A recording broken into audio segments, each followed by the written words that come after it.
In nomine Patris et Filii et Spiritus Sancti. Amen. Mga kapatid, tayo muling magbabasa ng salita ng Diyos. Mga kapatid, tayo magbibigay ng maiksing panalangin sa Ama, sa Anak at sa Banal na Espiritu Santo. Amang Diyos, dumadalangin po ako sa oras na ito, nawa gabayan nawa ninyo ang iyong lingkod na pagbabasa sa salitang ito na pinahayag ng Apostol Pablo, na ito ay kapahayagan mula sa kanya, mula sa inyo patungo sa kanya, na hindi po naitala sa banal na salita o sa Bible.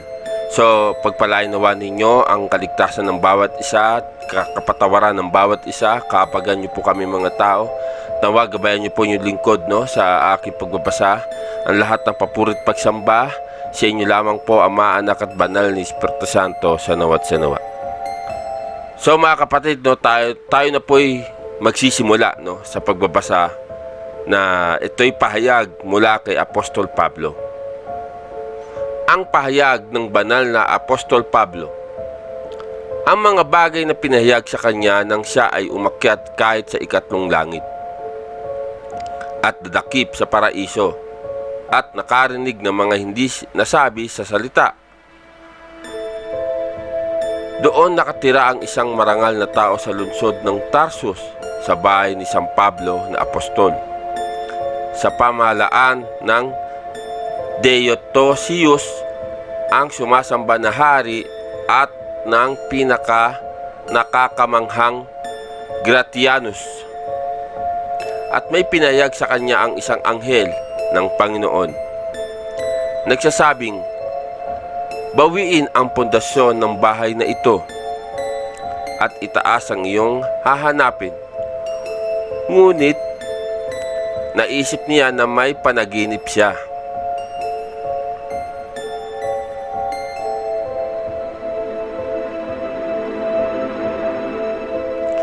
At ang anghel na nagpatuloy kahit sa isang pangatlong pangitain.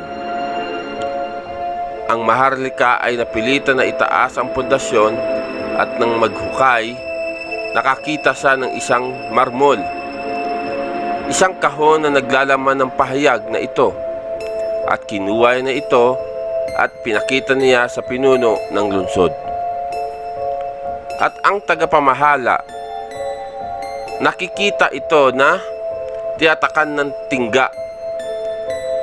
Ipinadala ito kay Haring Deiotrecius, na inisip na may iba pa, at tatanggap ito ng hari. At nag-transcribe ito, ipinadala ang orihinal na pagsusulat sa Jerusalem. At may nakasulat sa ganito: ang salita ng Panginoon ay dumating sa akin, na nagsasabi, sabihin mo sa mga taong ito, hanggang kailan ka nagkasala, at madadagdag ng iyong kasalanan, at magalit sa galit ng Diyos na gumawa sa iyo, na nagsabing ikaw ay mga anak kay Abraham, ngunit ginawa ang mga gawa ni Satanas, na patuloy na nagsasalita laban sa Diyos. Ipinagmamalaki lamang sa iyong pakikipag-usap sa Diyos, ngunit mahirap dahil sa sangkap ng kasalanan. Alamin, kayong mga anak ng mga tao, na ang buong nilikha ay napailalim sa Diyos, napasailalim sa Diyos. Ngunit ang sangkatauhan ng tao lamang, sa pamamagitan ng pagkakasala, ay nagagalit sa Diyos, sapagkat madalas na ang dakilang ilaw, ang araw, ay dumating sa harap ng Diyos, na makapangyarihan sa lahat. Hanggang kailan mo titiisin ang lahat ng kasalanan ng mga tao? Utusan mo ako, at susunugin ko sila. At may dumating na tinig sa kanya, ang aking mahabang pagtitiis ay nagtitiis silang lahat upang sila ay magsisi. Ngunit kung hindi sila ay darating sa akin at hahatulan ko sila. At madalas din ang buwan at ang mga bituin ay lumapit sa harap ng Diyos na nagsasabing, Panginoong Diyos na makapangyarihan sa lahat, binigyan mo kami ng pamamahala ng gabi at hindi namin tinakpan ang mga pagnanakaw at ang mga pangangalunya at pagdurugo ng dugo ng mga tao. Utos mo sa amin at gagawa kami ng mga kababalaghan laban sa kanila. At may dumating na tinig. Ang aking pagtitiis ay nagdadala sa kanila upang sila ay lumingon sa akin. Ngunit kung hindi, sila ay darating sa akin at hahatulan ko sila. At gayon din ang sigaw ng dagat na nagsasabi, Panginoong Diyos na makapangyarihan sa lahat, ang mga anak ng mga tao ay nilapastangan ang iyong banal na pangalan. Utos mo sa akin at ako'y babangon at tatakpan ng lupa. At lipulin mula dito ang mga anak ng tao. At may dumating na tinig na nagsasabi, ang aking mahabang pagtitiis ay sumasabay sa kanila upang sila ay magsisi. Ngunit kung hindi, sila ay darating sa akin at hahatulan ko sila. Kita nyo, kayong mga anak ng tao na buong nilikha ay napasailalim sa Diyos. Ngunit ang sangkatauhan ay nag-iisa na nagkasala sa harap ng Diyos. Dahil sa lahat ng mga bagay na ito, pagpalain ang Diyos na walang tigil at higit pa kapag lumubog ang araw. Sapagkat sa oras na ito, ang lahat ng mga anghel ay lumalapit sa Diyos upang sambahin siya. At dinala nila sa harap niya ang mga gawa ng mga tao. Sa bawat ginawa niya, mula umaga hanggang gabi, mabuti man o masama, at ang isang anghel ay nagpapasya sa isang pagkatao kapag siya ay kumilos ng maayos, at ang isa ay sumasa isang malungkot na mukha. Ang lahat ng mga anghel sa takdang oras ay nakakatugon para sa pagsamba sa Diyos upang dalhin ang mga gawa ng mga tao sa bawat araw. Ngunit pinasasalamatan ba ninyo ang Diyos ng walang tigil? Kung kailan, kung gayon, sa takdang oras ang mga anghel ng mga taong banal na tao ay dumarating na nagagalak at umaawit ng mga salmo. Nagtatagpo sila para sa pagsamba sa Panginoon. At narito, sinabi ng Espiritu ng Diyos sa kanila, saan ka nang galing na nagagalak? At sila'y sumagot at sinabi, narito kami mula sa mga banal na tao na sa lahat ng kabanalan ay gumugol ng kanilang buhay, na natatakot sa pangalan ng Diyos. Utusan mo sila, Panginoon, na manatili hanggang wakas sa iyong katwiran. At may tinig sa kanila, ako ay parehong nag-iingat at panatilihin silang walang kasalanan sa aking kaharian. At nang ito ay nangyari na sila ay umalis, dumating ang iba pang mga anghel na may masayang mukha na nagliliwanag sa parang araw. At narito ang isang tinig sa kanila, "Saan kayo nanggaling?" At sila'y sumagot at nagsabi, "Kami nagmula sa mga nag-iwas sa kanilang sarili sa mundo at sa mga bagay sa mundo dahil sa iyong banal na pangalan. Nasa mga disyerto at mga bundok at mga kuweba at ang mga lungga ng lupa. Sa mga kama sa lupa at sa mga pag-aayuno, ginugol ang kanilang buhay. Utos sa amin na magkasama sila at may dumating na tinig, sumama ka sa kanilang kapayapaan. Binabantayan sila. Bukod dito, nang umalis sila, narito, may dumating ng ibang mga anghel na sumasamba sa harap ng Diyos, na nagdadalamhati at umakyat at lumabas ang Espiritu upang salubungin sila. At may isang tinig sa kanila, "Saan kayo nanggaling?" At sila'y sumagot at nagsabi, "Kami nagmula sa mga tinawag sa iyong pangalan at ang mga alipin sa bagay na tungkol sa kasalanan." Bakit kung gayon, kinakailangan na maglingkod sa kanila? At may dumating na tinig sa kanila, "Huwag tumigil sa paglilingkod sa kanila. Marahil ay magbabalik sila. Ngunit kung hindi, sila ay darating sa akin at hahatulan ko sila."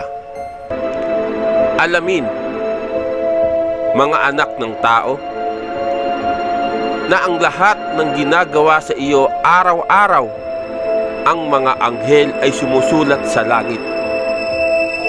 Huwag mong bang itigil na huwag pagpalain ng Diyos. At ako ay nasa banal na espiritu, at isang anghel ang nagsabi sa akin, "Halika, sumunod ka sa akin, upang maipakita ko sa iyo ang lugar ng matuwid, kung saan sila ay matapos." At sumama ako sa anghel, at dinala niya ako sa langit sa ilalim ng kalangitan. At nakita ko ang mga kapangyarihan na malaki at kakilakilabot, puno ng puot, at sa pamamagitan ng kanilang mga bibig ay isang siga ng apoy ang lumalabas. At nagsuot ng mga kasuotan ng apoy. At tinanong ko ang anghel, "Sino ang mga ito?" At sinabi niya sa akin, "Ito ang mga pinadala sa mga kaluluwa ng makasalanang sa oras ng pangangailangan, sapagkat hindi sila naniwala na mayroong paghatol at paghihiganti." At tumingala ako sa langit at nakita ang mga anghel na ang mga mukha ay nagliliyab tulad ng araw, ay binibigyan ng mga gintong sinturon na mayroong mga premyo sa kanilang mga kamay, kung saan ang pangalan ng Panginoon ay nakasulat, puno ng lahat ng kaamuan at pagkahabag. At tinanong ko ang anghel, "Sino ang mga ito?"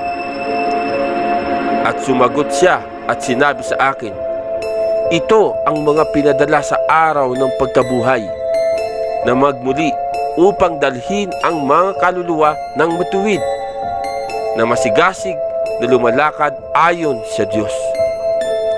At sinabi ko sa anghel, "Nais kong makita ang mga kaluluwa ng matuwid at ng mga makasalanan, kung paano sila lumabas sa mundo." At sinabi sa akin ng anghel, "Tumingin ka sa lupa." At tumingin ako, at nakita ang buong mundo na walang nawawala sa harap ko. At sinabi ko sa anghel, "Ito ba ang kadakilaan ng mga tao? At sinabi niya sa akin, oo, sapagkat sa gayon, ang bawat hindi makatarungang tao ay nawawala. At tumingin ako at nakita ang isang ulap ng apoy na natabunan sa buong mundo. At sinabi ko, ano ito, Panginoon ko? At sinabi niya sa akin, ito ang kawalang katarungan na pinagsama sa pagkawasak ng mga makasalanan.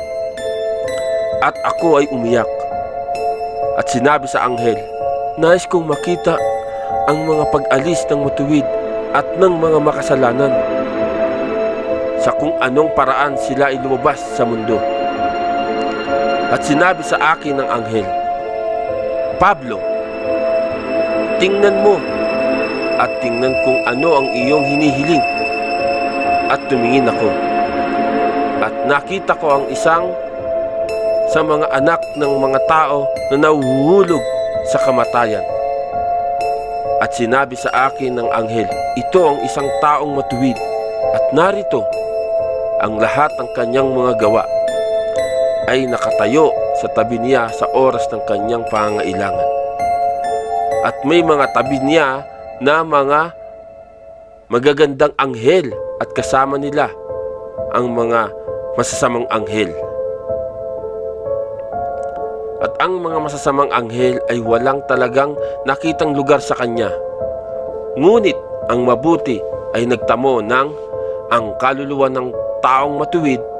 At sinabi dito, pansinin mo ang katawan kung saan ka nanggaling, sapagkat kinakailangan para sa iyo na bumalik dito sa araw ng pagkabuhay na muli, upang matanggap mo ang pinangako ng Diyos sa mga matuwid.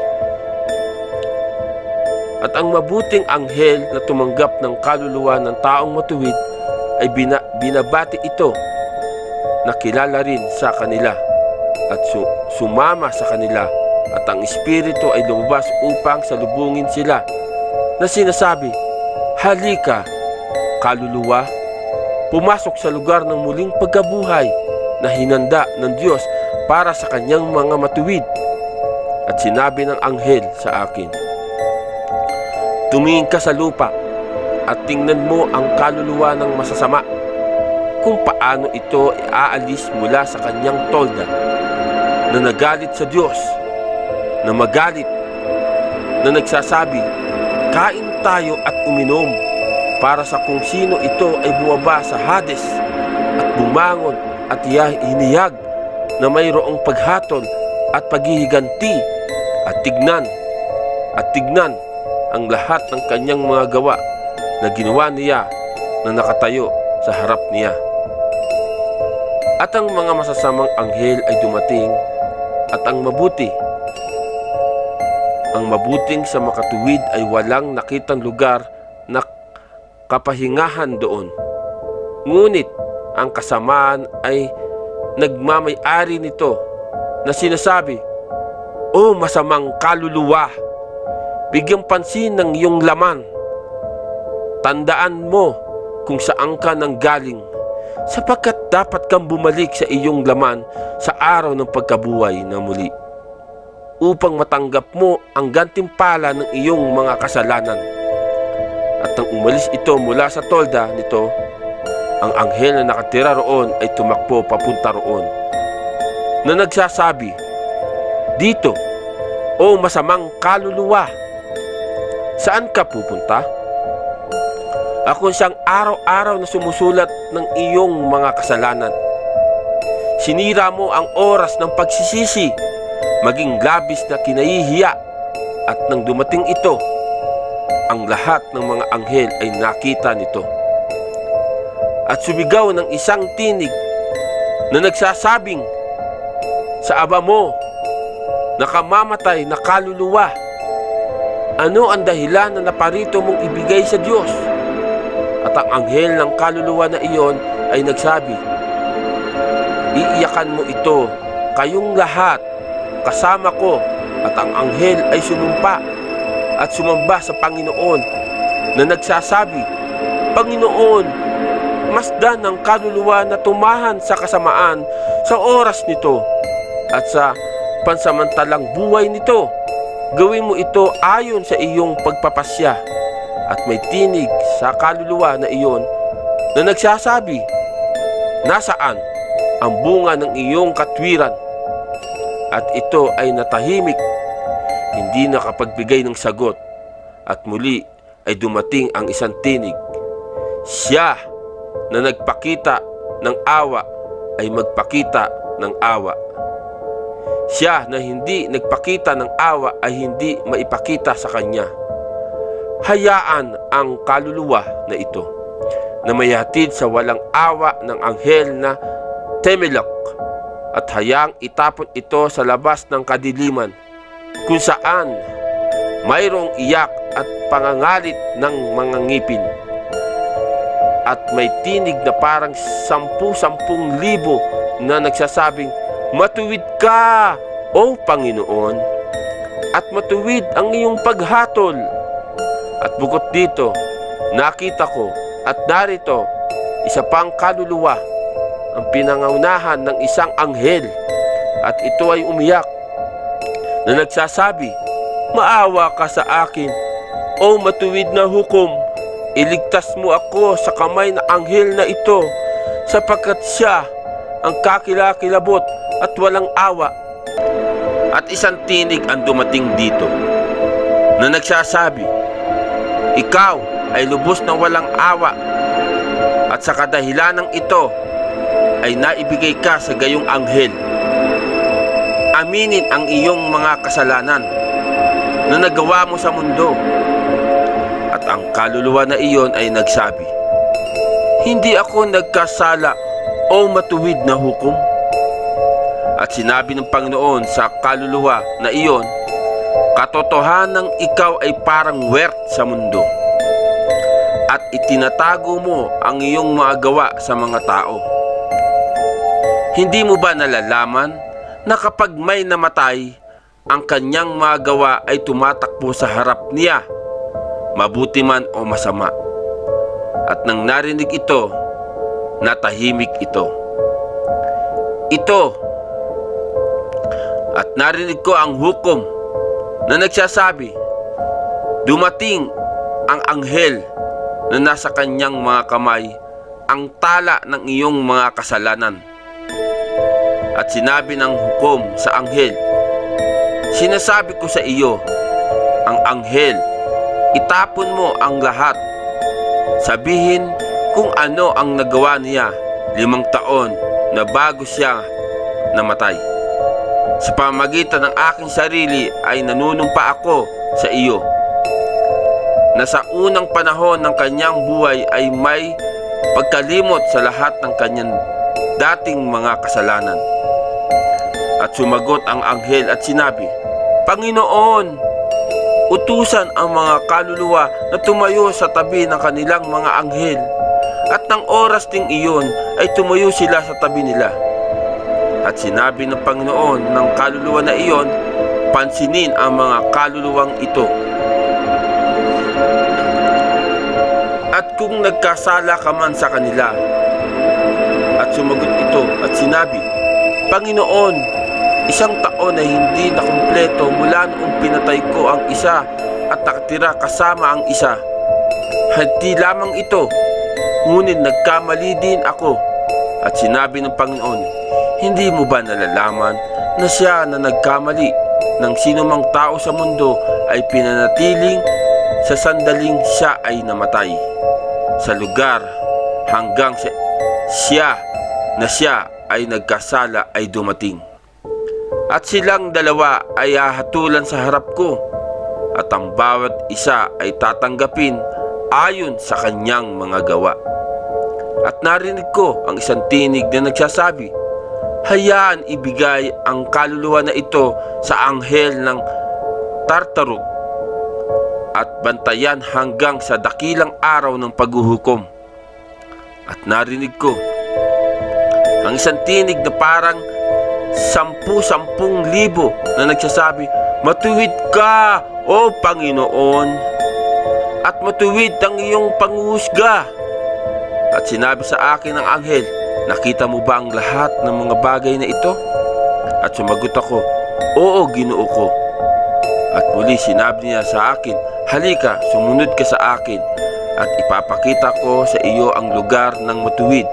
At sinundan ko siya, at nilagay niya ako sa harap ng mga pintuan ng lungsod. At nakita ko ang isang gintong pintuang daan, at 2 ginto ang mga haligi sa harap nito, at 2 ginto ang mga plato na puno ng mga inscription. At sinabi ng anghel sa akin, mapalad siya na papasok sa pintuang ito, sapagkat hindi lahat ay pumapasok, kundi ang mga lamang na may pag-iisip at kawalan ng pagkakasala at isang dalisay na puso. At tinanong ko ang anghel, sa anong layunin ng mga inscription ay nauukit sa mga laming ito? At sinabi niya sa akin, ito ang mga pangalan ng matuwid at yaong mga naglilingkod sa Diyos. At sinabi ko sa kanya, ito ay nakasulat na sa langit mismo ang kanilang mga pangalan habang sila ay nabubuhay pa. At sinabi sa akin ng anghel ng mga anghel, tulad ng paglilingkod sa kanya ng mabuti ay kinikilala ng Diyos. At pagdadakay na buksan ang pintuan at may lumabas na isang namamayaning tao upang salubungin kami. At sinabi niya sa akin, maligayang pagdating, Pablo, minamahal ng Diyos at na may masayang mukha. Hinilikan niya ako ng luha at sinabi ko sa kanya, Ama, bakit ka umiiyak? At sinabi niya sa akin, sapagkat naghanda ang Diyos ng maraming magagandang bagay para sa mga tao at hindi nila ginagawa ang kanyang kalooban upang masiyahan sila. At tinanong ko ang anghel, aking Panginoon, sino ito? At sinabi niya sa akin, ito si Enoch, ang saksi ng huling araw. At sinabi ng anghel sa akin, tingnan mo na anuman ang pinakita ko sa iyo sa lugar na ito ay hindi mo pinahayag maliban sa sinasabi ko sa iyo. At inilagay niya ako sa ilog na pinagmulan ay lumilitaw sa bilog ng langit. At ito ang ilog na pumapaligid sa buong lupa. At sinabi niya sa akin, ang ilog na ito ay karagatan at doon ay isang mahusay na ilaw. At sinabi ko, Panginoon ko, ano ito? At sinabi niya sa akin, ito ang lupain ng Maamo. Hindi mo ba nalalaman na nasusulat, mapalad ang mga Maamo sapagkat sila ay magmamana ng lupa.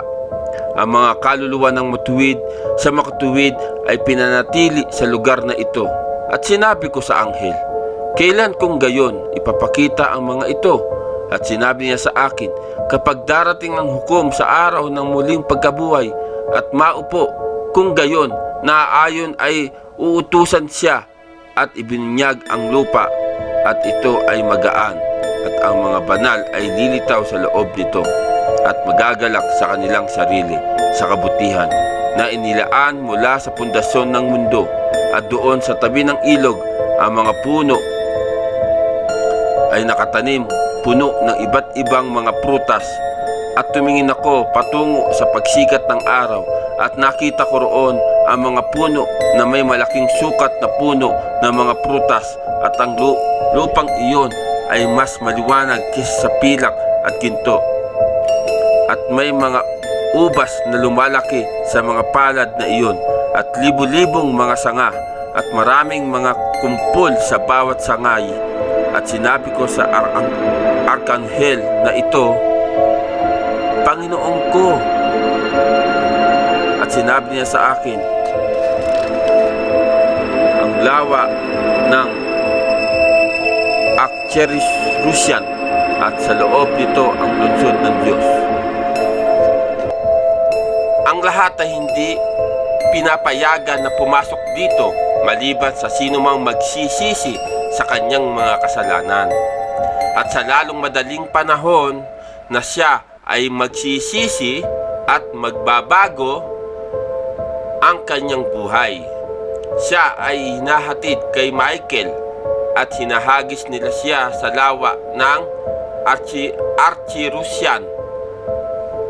Arkerusian at pagkatapos ay dinala niya siya sa lungsod ng Diyos. Malapit sa matuwid at nagtaka ako at pinalad ang Diyos sa lahat ng aking nakita at sinabi ng anghel sa akin, sumunod ka sa akin upang dalhin kita sa lungsod ng Diyos at sa ilaw nito. At ang ilaw nito ay mas malaki kaysa sa ilaw ng mundo at mas malaki kaysa sa ginto. At ang mga dingding ay pumapaligid dito at ang haba at ang luwag nito ay 100 estadya. At nakita ko ang 12 mga pintuang bayan na napakaraming dekorasyon patungo sa lungsod. At 4 na ilog ang pumaligid dito na umaagos ng gatas at pulot at langis at alak. At sinabi ko sa anghel, Panginoon ko, ano ang mga ilog na ito? At sinabi niya sa akin, ito ang mga matuwid na noong nasa sanlibutan ay hindi nagamit ang mga bagay na ito, ngunit nagpakumbaba sa kanilang sarili para sa Diyos. At dito nakakatanggap sila ng isang gantimpala na 10,000 kulong. At ako na pumapasok sa lungsod, nakakita ng isang napakataas na puno sa harap ng mga pintuan ng lungsod na walang bunga, at ilang mga tao sa ilalim nito, at sila ay umiiyak ng labis. At ang mga puno ay yumuyuko sa kanila, at ako nang makita sila ay umiiyak at tinatanong ang anghel, sino ang mga ito, na hindi sila lumingon upang pumunta sa lungsod. At sinabi niya sa akin, oo, ang ugat ng lahat ng kasamaan ay walang kabuluhan. At sinasabi ko, at ang mga punong ito, bakit nila pinakakumbaba ang kanilang sarili? At sumagot ang anghel at sinabi sa akin, dahil dito ang mga puno ay hindi namunga, sapagkat hindi nila napigilan ng kanilang sarili sa pagmamalaki. At tinanong ko ang anghel, Panginoon ko, sa anong kadahilanan sila ay tinabi sa harap ng mga pintuan ng lungsod? At siya ay sumagot at sinabi sa akin, dahil sa dakilang kabutihan ng Diyos, dahil sa ganitong paraan ay pumapasok si Kristo sa lungsod, at ang mga sumasabay sa Kanya ay makiusap sa mga taong ito, at upang sila ay dalhin kasabay ng mga ito. At sumabay ako, ginagabayan ng anghel, at inilagay niya ako sa ilog. At nakita ko roon ang lahat ng mga propeta, at sila ay dumating at binati ako na nagsasabing, maligayang pagdating, Pablo, minamahal ng Diyos. At sinabi ko sa anghel, Panginoon ko, sino ang mga ito? At sinabi niya sa akin, ito ang lahat ng mga propeta, at ito ang mga awit ng lahat ng mga hula. At ang sino mang nagdadalamhati sa kanyang kaluluwa, hindi gumagawa ng kalooban nito para sa Diyos. Nang umalis siya, ay naparito siya at binati siya ng mga propeta. At dinala ako ng anghel sa timog ng lungsod, kung saan naroon ang ilog ng gatas. At nakita ko doon ang lahat ng mga sanggol na pinatay ni Haring Herodes dahil sa pangalan ng Panginoon. At dinala ako muli ng anghel sa silangan ng lungsod, at nakita ko roon sina Abraham, Isaac at Jacob. At tinanong ko ang anghel, Aking Panginoon, anong lugar ito? At sinabi niya sa akin, ang bawat taong mapagiliw sa mga tao ay darating dito pagdating niya sa mundo. At binabati nila siya bilang isang kaibigan ng Diyos dahil sa kanyang pag-ibig sa mga estranghero. At muli niya akong dinala sa ibang lugar at nakita ko roon na tulad ng langis sa hilaga ng lungsod. At nakita ko ang mga tao doon na nagagalak at umaawit ng papuri. At tinanong ko, sino ang mga ito, Panginoon ko? At sinabi niya sa akin, ito ang mga taong sumuko sa kanilang sarili sa Diyos sapagkat dinala nila sila sa bayang ito. At ako'y tumingin at nakita sa gitna ng bayan ang isang dambana, dakila at napakataas, at may isang nakatayo malapit sa dambana na ang muka ay nagniningning tulad ng araw, at siya ay mayroong kamay ng isang salteryo at alpa at inaawit niya ang Alleluia na maligaya, at pinuno ng kanyang tinig ang buong bayan, at ang lahat na may isang pahintulot ay sumasa kanya, kaya't ang bayan ay nagniningning sa kanilang pagsigaw. At tinatanong ko ang anghel, sino ito na umaawit ng kasiyasiya na kasama ang lahat? At sinabi niya sa akin, ito ang propetang si David, ito ang makalangit na Jerusalem. Kung gayon, si Kristo ay darating sa kanya. Pangalawang pagpapakita, si David mismo ay lumabas kasama ang lahat ng mga banal. Sapagkat kung paanong nasa langit, gayon din sa lupa, sapagkat hindi pinapayagan kung wala si David na maghandog ng sakripisyo kahit sa araw ng hahin ng mahalagang katawan at dugo ni Kristo. Ngunit kinakailangan para kay David na kantahin ang Alleluia. At tinanong ko ang anghel, Panginoon ko, ano ang kahulugan ng Alleluia? Tinatawag ito sa Hebreo, Tebel, Maremata, pagsasalita sa Diyos na nagtatatag ng lahat ng mga bagay. Luwalhatiin natin siya ng pareho. Kaya ang bawat umaawit ng Alleluia ay kaluwalhati ang Diyos.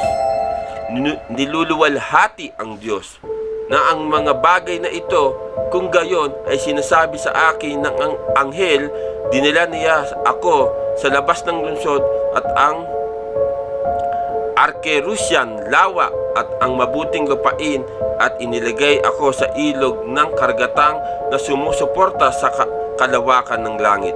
At sinabi sa akin, alam mo ba kung saan ako pupunta? At sinabi ko, hindi, Panginoon ko. At sinabi niya sa akin, sumunod ka sa akin upang maipakita ko sa iyo kung nasaan ang mga kaluluwa ng masasama at mga makasalanan. At dinala niya ako sa paglubog ng araw, at kung saan ang simulat ng langit ay tinatag sa ilog ng karagatan. At nakita ko sa kabila ng ilog at walang ilaw doon, ngunit ang kadiliman at kalungkutan at pagdadalamhati. At nakita ko ang isang bubog na ilog at isang napakaraming tao, kapwa ng kalalakihan at kababahian, na itinapon dito, ang ilan hanggang sa tuhod, ang iba pa hanggang sa pusod, at marami pang hanggang sa ulo ng ulo. At tinanong ko, sino ang mga ito? At sinabi niya sa akin, ito ang mga ito na nabuhay ng hindi handa sa mga pakikiapid at pangangalo niya. At nakita ko sa timog kanluran ng isang ilog, ang isa pang ilog kung saan dumadaloy ang isang ilog ng apoy, at doon ay napakaraming tao. At tinatanong ko ang anghel, sino ang mga ito, Panginoon ko? At sinabi niya sa akin, ito ang mga magnanakaw at ang mga mapaninirang puri at ang mga manliligaw na hindi tinatag ang Diyos bilang kanilang tulong, ngunit umaasa sa kawalang kabuluhan ng kanilang mga kayamanan. At sinabi ko sa kanya, ano ang lalim ng ilog na ito? At sinabi niya sa akin, ang lalim nito ay walang sukat, ngunit hindi mababago. At humahagulgol ako at umiyak dahil sa sangkatauhan.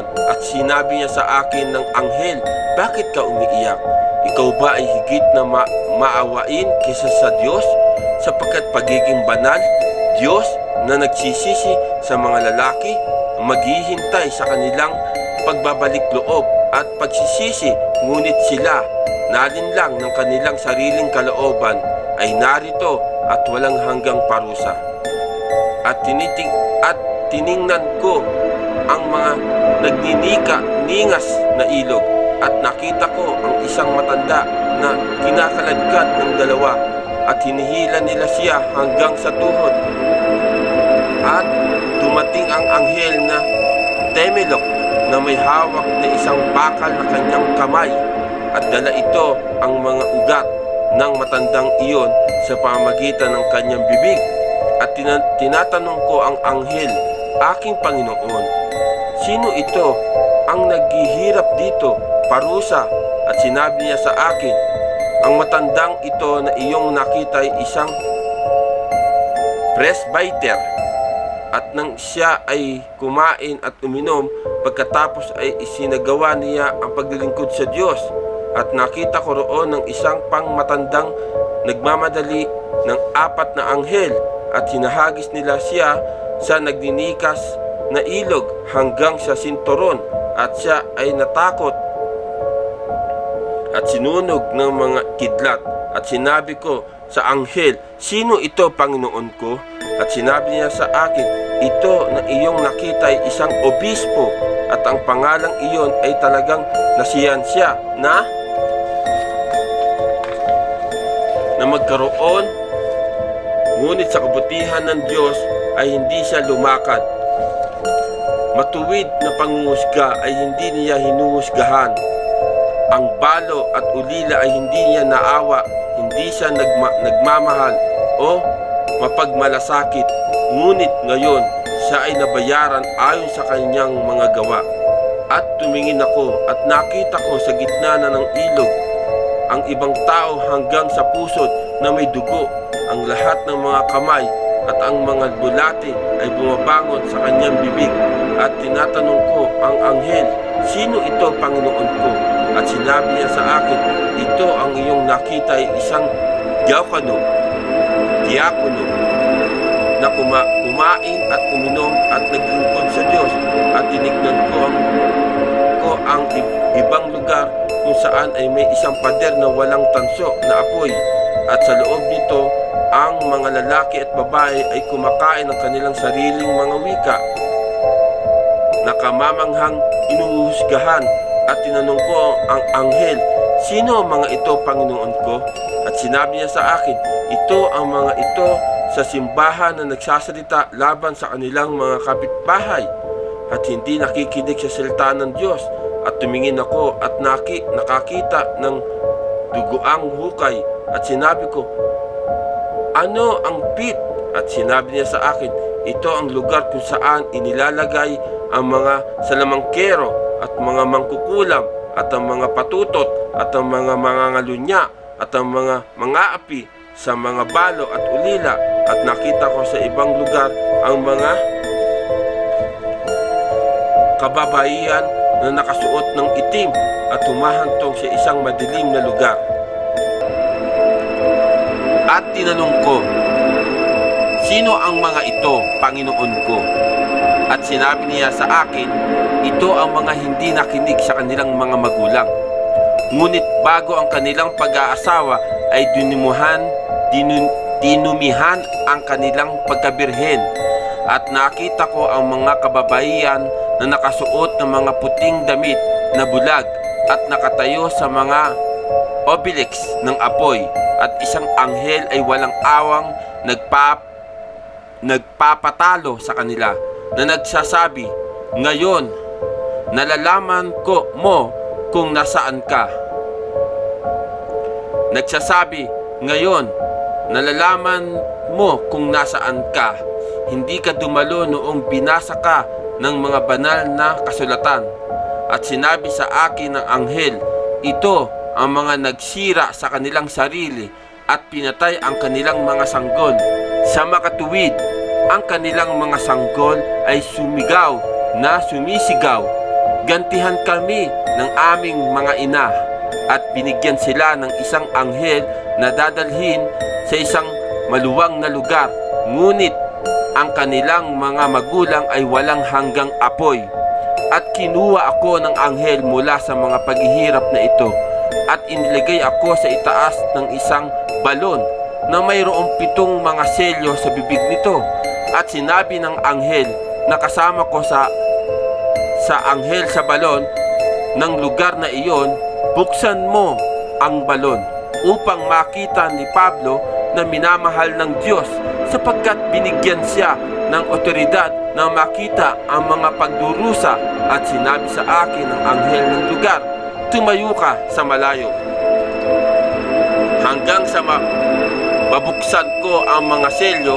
At nang buksan niya ang mga ito, may lumabas na isang baho na imposibleng madala. At sa paglapit ko sa lugar na ito, nakita na napuno ng kadiliman at mahusay na paghihirap ng espasyo sa loob nito.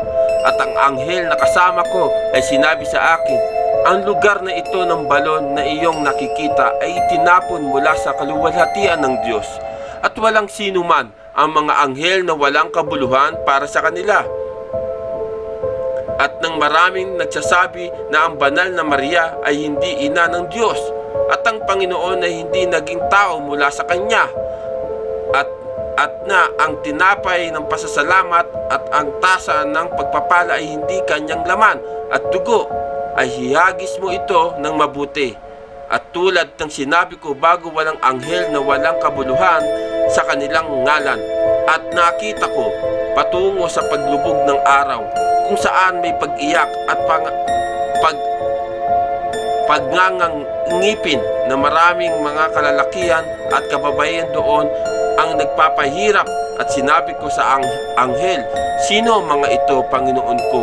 At sinabi niya sa akin, "Ito ang mga nagsasabi na walang pagkabuhay na muli ng mga patay, at sa kanilang awa ay hindi darating." Nang marinig ito, umiyak ako ng mapait at tumingala sa kalangitan.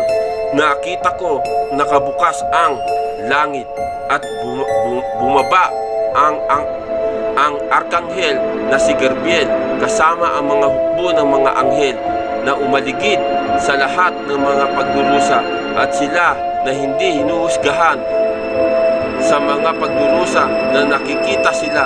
Lahat ay sumigaw ng isang malakas na tinig, "Maawa ka sa amin, Gabriel, na nakatayo sa harap ng Diyos, sapagkat narinig namin na mayroong isang paghuhukom narito. Nalalaman natin." At ang arkanghel na si Gabriel ay sumagot at nagsabi, "Buhay ang Panginoon, na sa tabi ko ay nakatayo ako gabi at araw nang walang tigil na humihiling ako sa ngalan ng lahi ng mga tao. Ngunit wala silang ginawang kabutihan sa buhay, ngunit ginugol nila ang panahon ng kanilang buhay sa walang kabuluhan. At ngayon ako ay iiyak kahit ako kasama ang minamahal na si Pablo. Marahil ang mabuting Panginoon ay maaaring magkaroon ng habag at bibigyan ka ng kapatawaran." At sila ay sumang-ayon sa isang tinig, "Maawa ka sa amin, O Panginoon." At sila ay nagpatira pa sa harap ng Diyos at nagsumamo na nagsasabi, "Maawa ka, O Panginoon, sa mga anak ng mga tao na iyong ginawa ayon sa iyong imahen." At ang langit ay inalog tulad ng isang dahon, at nakita ko ang 24 matatanda na nakahiga sa kanilang mukha, at nakita ko ang dambana at ang trono at ang tabing at silang lahat ay humiling ng kaluwalhatian ng Diyos. At nakita ko ang anak ng Diyos na may kaluwalhatian at dakilang kapangyarihan na bumababa sa lupa. At nang ang tunog ng trompeta ay naganap, lahat ng nasa paghihirap ay sumigaw na nagsasabing, "Maawa ka sa amin, anak ng Diyos, sapagkat sa iyo ay binigyan ng kapangyarihan sa mga bagay sa langit at mga bagay sa lupa at mga bagay sa ilalim ng lupa." At may dumating na tinig na nagsasabi, "Anong mabuting gawa ang nagawa mo, na humihiling ka ng pahinga? Sapagkat nagawa mo ang nais mo at hindi nagsisi, ngunit ginugol mo ang iyong buhay sa pagiging pakinabangan. Ngunit ngayon, alang-alang kay Gabriel, ang anghel ng aking katwiran, at alang-alang kay Pablo ng aking minamahal, binigyan kita ng isang gabi at araw ng banal na araw ng Panginoon, kung saan ako ay nabuhay mula sa mga patay para sa pahinga." At lahat ng nasa paghihirap ay sumisigaw na nagsasabing, "Kami ay pinagpala mo, o anak ng buhay na Diyos. Mas mabuti para sa amin ay tulad ng pahinga kaysa sa buhay na nabuhay namin kapag gumugol ng ating oras sa mundo." At pagkatapos ng mga bagay na ito ay sinabi sa akin ng anghel, "Narito, nakita mo ang lahat ng mga pagdurusa. Halika, sumunod ka sa akin, upang ako ay dadalhin ka sa paraiso at upang mabago mo ang iyong kaluluwa sa pamamagitan ng paningin ng matuwid, sapagkat maraming nagnanais na batiin ka." At dinala niya ako sa pamamagitan ng salas ng Espiritu at dinala ako sa paraiso. At sinabi niya sa akin, "Ito ay paraiso kung saan lumubag sina Adan at Eva." At nakita ko roon ng isang magandang puno na may malaking sukat, kung saan nagpatong ang banal na Espiritu, at mula sa ugat nito ay lumabas ang lahat ng uri ng pinakamatamis na amoy na tubig na nahahati sa 4 na mga kanal. At sinabi ko sa anghel, "Panginoon ko, ano ang punong ito na nanggagaling sa isang malaking kasaganaan ng tubig na ito, at saan ito pupunta?" At siya ay sumagot at sinabi sa akin, "Bago pa lumitaw ang langit at ang lupa, hinati niya sila sa 4 na kaharian, at ang pinuno na kung saan ang mga pangalan ay Pison, Gihon, Tigris, Euphrates, at muling hinawakan ako sa kamay. Dinala niya ako malapit sa puno ng kaalaman ng mabuti at masama. At sinabi niya sa akin, ito ang punong kahoy sa pamamagitan ng kamatayan na dumating sa mundo. Kinuha ni Adan ang bunga nito mula sa kanyang asawa at kumain. At pagkatapos ay pinalaya sila mula rito, at ipinakita niya sa akin ng isa pa, ang puno ng buhay, at sinabi sa akin, ito ang mga kirubin at ang nagniningas na bantay ng tabak.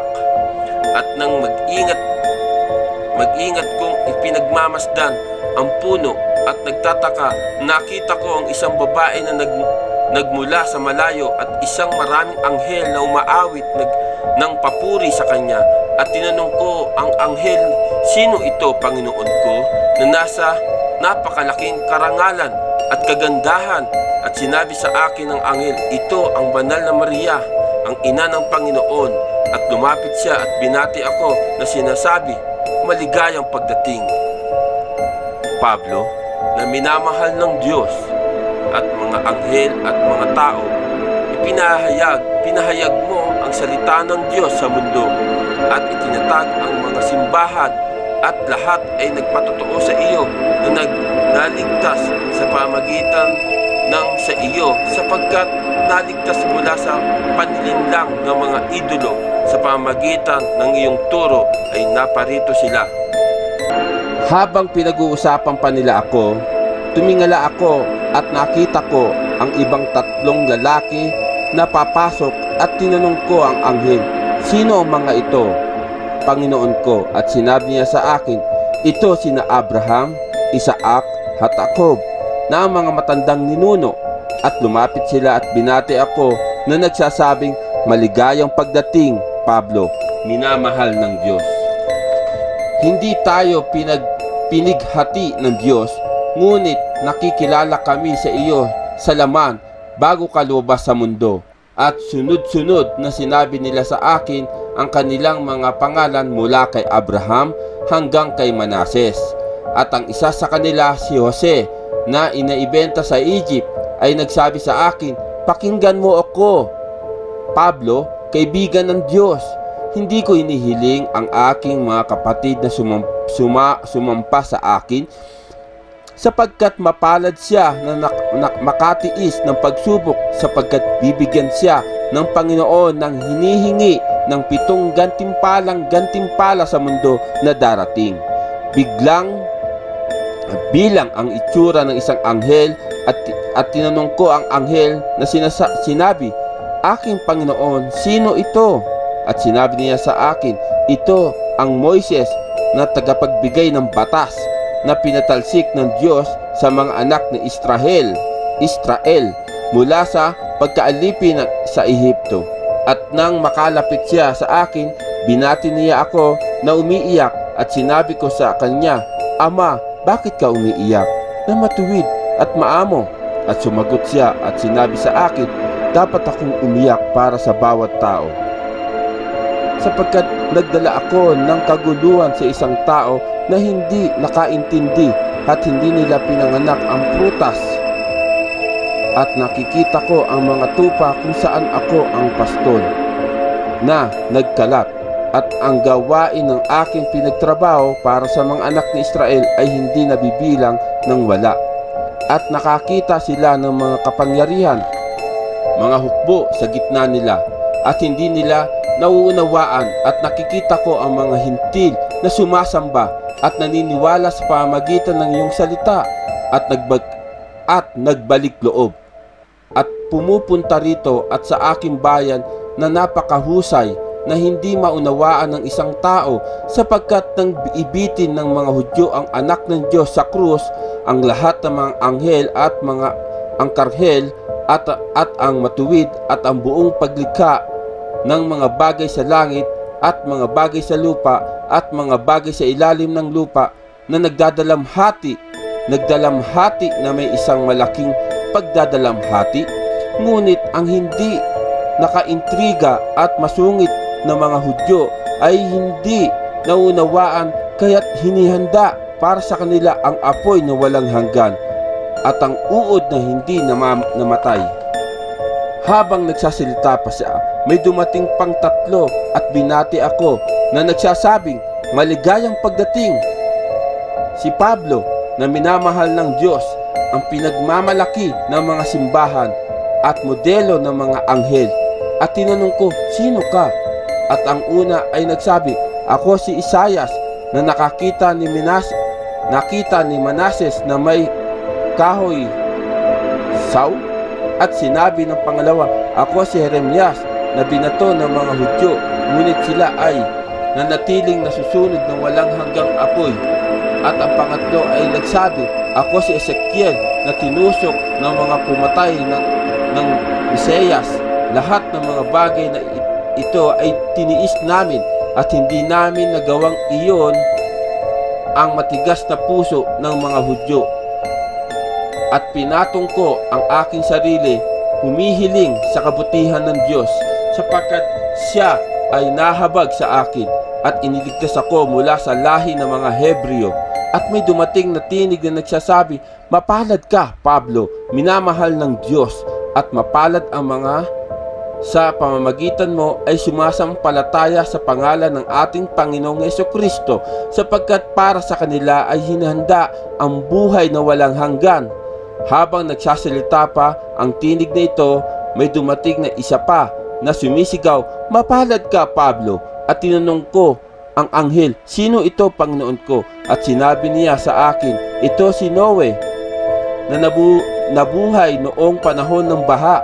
At nang magsalubong kami sa isa't isa, tinanong ko siya, "Sino ka?" At sinabi niya sa akin, "Ako si Noe na 100 taon ay nagtayo ng arka, at nang hindi inalis ang balabal ng aking sinuot o shaving ang aking ulo. Bukod dito, nagsasanay ako ng pagpapatuloy at hindi lumapit sa aking asawa, at sa 100 taon ng aking Amerikana ay hindi nadumi, at ang buhok ng aking ulo ay hindi nabawasan, at hindi ako tumigil na magpahayag sa mga tao.